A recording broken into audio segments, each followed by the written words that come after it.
देखिए इस सवाल को फिर से समझ लेते हैं। वीडियो में पूरा ऊपर तक आ नहीं रहा था। कक्षा 10 में हम पढ़ा है प्रश्नावली 5.3 सवाल नंबर 14 तक हल हो चुके हैं। 15वें सवाल से हल करेंगे। देखिए 15वें सवाल से हल करेंगे तो देखिए 15वां सवाल देख लेते हैं क्या है।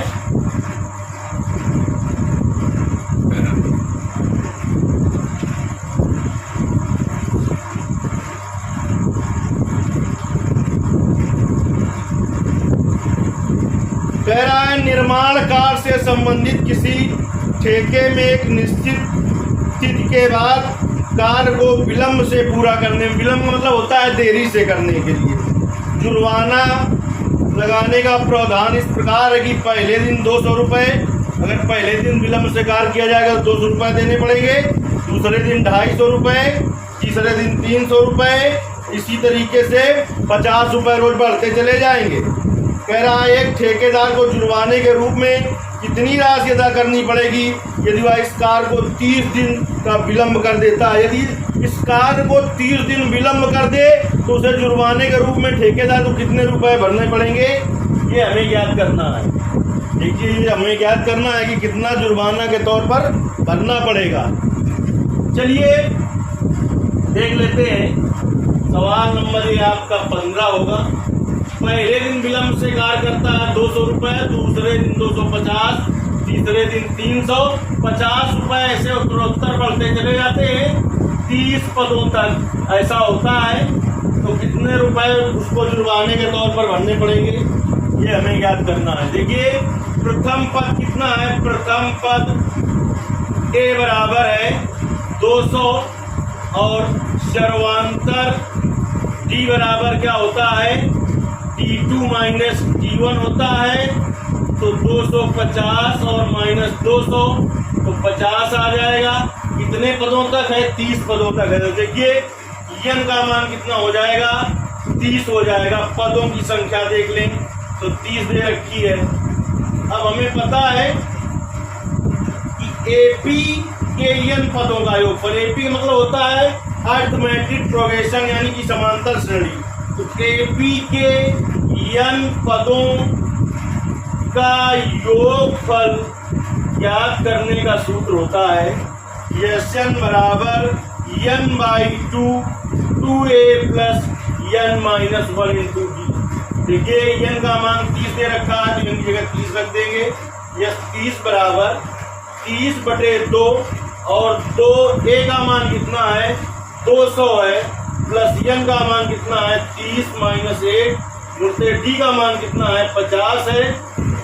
तो 30/2 अगर अंदर से तो कॉमन ले लें तो कितना आ जाएगा 200 प्लस 30 में कम हो जाएगा 29 बचेगा, और 2 कॉमन इससे भी लेंगे तो 25 आ जाएगा। 2 से 2 कट गया 30 हो गया, और 225 गुणते 9 25 9 या 225 होता है। 5 हो गया हासिल 22 हो गया, 25 गुण 50 और 22 72 हो गया। देखिए 30 गुणते अब 200 और प्लस का 725 जोड़ेंगे तो 925 हो जाएगा। 3 से गुणा कर देंगे 5 3 15, 3 दूनी 6 7 हो जाएगा, 9 3 27 हो जाएगा, 1 0। अगर वो ठेकेदार 30 दिन विलंब से कार्य करेगा तो उसे जुर्माने के तौर पर 27,750 रुपये भरने पड़ेंगे। ये आपका क्वेश्चन नंबर 15 था। देखिए क्वेश्चन नंबर 16 क्या कह रहा है आपसे, वो समझते हैं। क्वेश्चन नंबर 16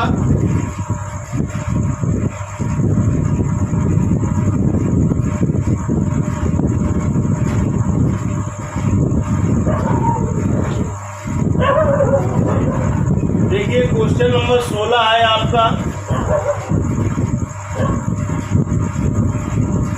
कहता है कि किसी स्कूल के विद्यार्थियों को उनके समग्र शैक्षिक प्रदर्शन के लिए 7 नगद पुरस्कार देने के लिए 700 रुपये की राशि रखी गई है।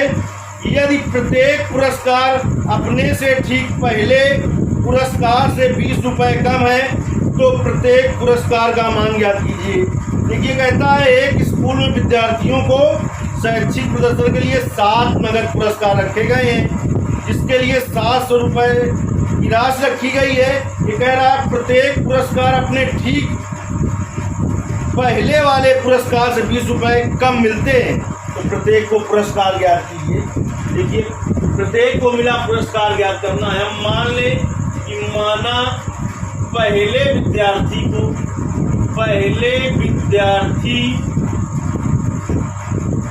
को मिली राशि, पहले विद्यार्थी को हमने मान लिया कि x रुपए मिले।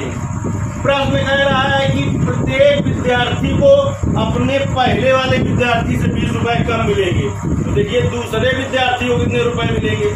दूसरे विद्यार्थी को मिली राशि कितनी होगी? अपने पहले वाले से 20 कम मिलेंगे। तो पहले वाले को x मिले थे, 20 कम कर दीजिए, x माइनस 20 रुपए मिलेंगे।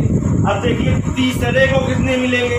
यहाँ पर लिखेंगे तीसरे विद्यार्थी को मिली राशि, पूरा आपको लिखना है। इसमें 20 और कम कर देंगे तो x माइनस 20 करेंगे आप, तो x माइनस 40 रुपए मिलेंगे तीसरे को। अब चौथे विद्यार्थी को पूरा लिखना है आपको, यहाँ से चौथे विद्यार्थी को मिली राशि, तीसरे को जो मिली थी उससे इसको 20 रुपए और कम मिलेगी। तो x माइनस 40 माइनस 20 कर देंगे तो x माइनस 60 रुपए मिलेंगे चौथे को। 7 विद्यार्थी है। देखिए, पांचवें विद्यार्थी को मिली राशि कितनी होगी? पांचवें विद्यार्थी को मिली राशि कितनी होगी? तो इसके पहले जिसको मिली है उससे इसको 20 रुपए और कम मिलेंगे, 20 इसमें और कम कर दें, x माइनस 80 रुपए मिलेंगे। अब इसके बाद छठवें विद्यार्थी को मिली राशि लिखेंगे। तो देखिए, अपने पहले वाले से 20 और कम मिलेंगे तो 20 इसमें और कम कर देंगे तो x माइनस 100 रुपए आ जाएंगे। अब सातवें विद्यार्थी को कितनी राशि मिलेगी? सातवें विद्यार्थी को मिली राशि, देखिए सातवें विद्यार्थी को मिली राशि कितनी होगी? तो इसको मिली है, इसमें 20 और कम हो जाएंगे तो x माइनस 120 रुपए हो जाएगा। सातों को मिलाकर, सातों बच्चों को यानी सातों विद्यार्थियों को जो पुरस्कार दिया गया है वो 700 रुपए दिए गए हैं, ऐसा प्रश्न में कह रहा है। प्रश्नानुसार सबको कितने रुपए की राशि बांटी गई है? 700। सातों को जोड़ दीजिए, x plus x minus 20 plus x minus 40 plus x minus 60 plus x minus 80 plus x minus 100 plus x minus 120, सबको मिलाकर कितने रुपए दिए गए? 700। चलिए x जोड़ते हैं, कितने? 1 2 3 4 5 6 7 x हो गए। अब ये माइनस वाले कितने हैं? 20 और 40 60 120 80 200 1 300 और 120 माइनस का 420 हो गया, बराबर हो गया 700। अब देखिए, 7x बराबर क्या हो जाएगा? 700 धन 420, 7 4 होता है 11, तो 7x बराबर कितना आ जाएगा? 1120।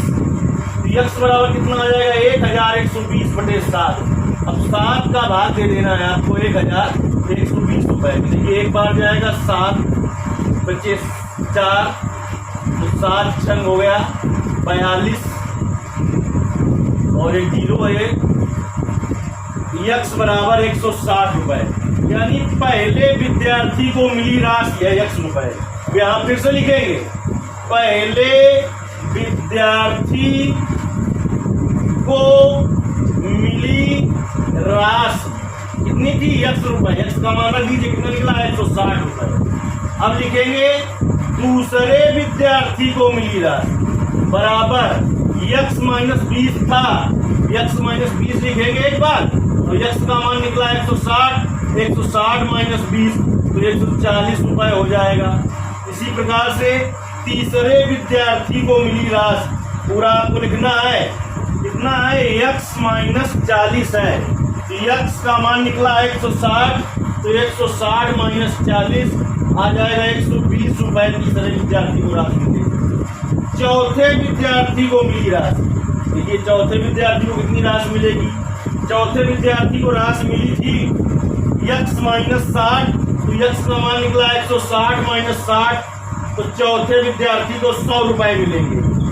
पांचवें विद्यार्थी को मिली राशि, आपको यहाँ पर लाइन नहीं खींचनी है, पूरा लिखना है। पांचवें विद्यार्थी को मिली राशि, पांचवें विद्यार्थी को मिली राशि थी x माइनस 80, तो देखिए x का मान निकला 160, 160 माइनस 80 तो आ जाएगा 80 रुपए। फिर छठवें विद्यार्थी को मिली राशि, देखिए छठवें विद्यार्थी को मिली राशि कितनी है, x माइनस 100 रुपए, x का मान निकला 160, 160 माइनस 100 तो इसे 60 रुपए मिलेंगे। फिर इसके बाद सातवें विद्यार्थी को मिली राशि, देखिए सातवें विद्यार्थी को मिली राशि कितनी है, x माइनस 120 है, x का मान 160 निकला है, माइनस 120 तो हो गया 40 रुपए। अब देखिए जैसा प्रश्न में कहा था वो बात सही है कि नहीं। कह रहा था प्रत्येक विद्यार्थी को अपने पहले वाले विद्यार्थी से 20 रुपए कम मिले, तो देखिए दूसरे को 140 मिले, पहले वाले को 160 मिले थे, तीसरे को कितने मिले, अपने पहले वाले से 20 कम है। इसी तरीके से सब में ऐसा होगा। देखिए सवाल नंबर 16 हल हो गया। अब हम सवाल नंबर 17 हल करेंगे।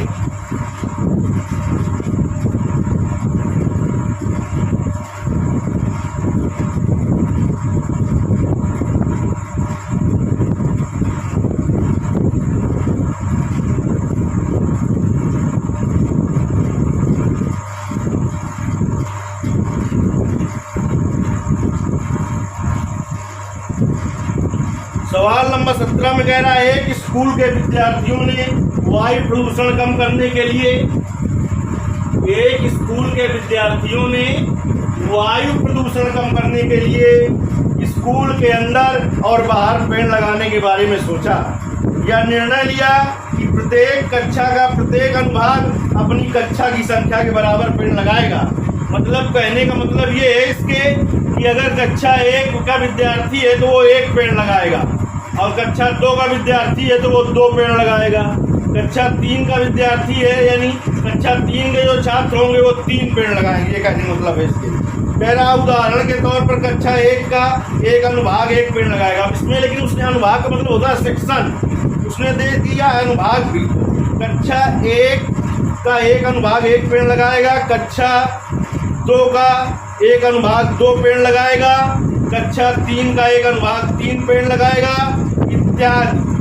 और ऐसा कक्षा 12 तक चलता रहेगा, कक्षा 12 तक ऐसा चलता रहेगा। प्रत्येक कक्षा के 3 अनुभाग हैं।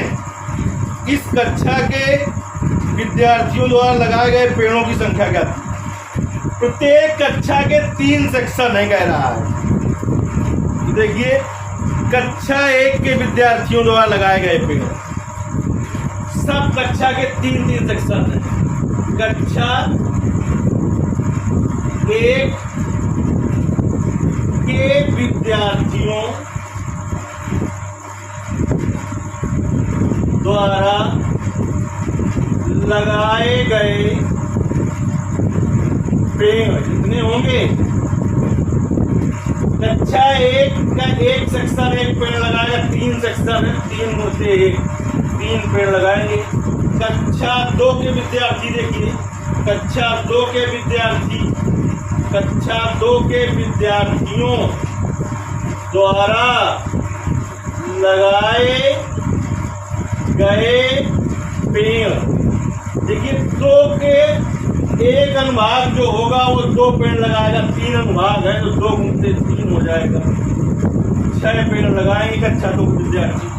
कक्षा 3 के विद्यार्थियों द्वारा लगाए गए पेड़, एक कक्षा 3 के लड़के हैं तो एक अनुभाग के लड़के 3 पेड़ लगाएंगे, 3 अनुभाग इसमें भी है तो 9 हो जाएंगे। तो देखिए आपका अनुक्रम जो बन के आएगा वो 3, 6, 9 डॉट डॉट कितने कक्षा तक ऐसे है? 12 कक्षा तक है तो 12 पदों तक ऐसा चलेगा। देखिए बेटा ए का मान कितना है? प्रथम पद, प्रथम पद ए है 3, सर्वांतर या पदांतर टी बराबर क्या होता है? T2 minus T1। देखिए T2 का मान है 6, T1 का मान है 3 तो आ जाएगा 3। पदों की संख्या कितनी है? 12, तो n का मान हो जाएगा 12। पदों की संख्या n बराबर 12 हो गया। अब देखिए एपी के n पदों का योगफल Sn बराबर होता है n/2 2a plus n minus 1। देखिए n का मान है 12, n का मान है 12 बराबर 12/2, 2a का मान है 3 प्लस n का मान है 12 माइनस 1 गुणते d का मान कितना है, d का मान भी 3 है। 12/2 6 हो जाएगा, 3 दूनी 6 प्लस 12 माइनस 1 11 गुणते 3 6 और 6 प्लस 1 33 हो जाएगा। 6 गुणते 33 और 6 कितना हो जाएगा 39। 9 4 का 54, हासिल 5 हो गया। 6 तिरका 18, 19 20 21 22 23 234 पेड़ लगाएंगे कक्षा 12 तक के विद्यार्थी। देखिए इस तरीके से इसके आगे के जो सवाल होंगे इस क्लास के वो फिर बताए जाएंगे